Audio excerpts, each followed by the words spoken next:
এতদিন আমাদের রাষ্ট্রীয় কোনো স্বীকৃতি ছিল না এবং মাননীয় প্রধানমন্ত্রী ও তার পরিবারের জন্য মন ভরে দোয়া করে আমি একজন কৃষক, আমার পূর্বপুরুষ সবাই কৃষক ছিলেন।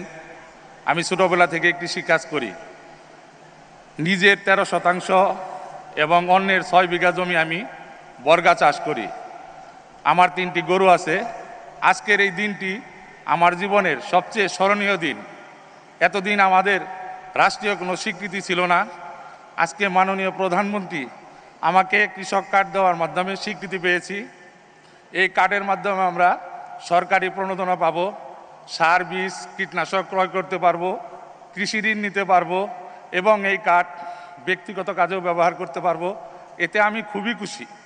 মাননীয় প্রধানমন্ত্রী নির্বাচনের আগে কৃষক কার্ড দেওয়ার কথা বলেছিলেন এবং এই কার্ড সারা দেশের কৃষকরাই পাবেন। কৃষকরা তাদের প্রয়োজনীয় সার, বীজ, কীটনাশক ছাড়াও অন্যান্য কৃষিপণ্য সময় মতো ক্রয় বিক্রয় করতে পারবেন।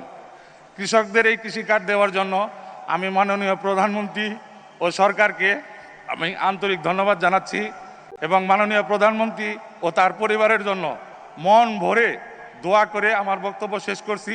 আল্লাহ হাফেজ। বাংলাদেশ জিন্দাবাদ। আসসালামু আলাইকুম।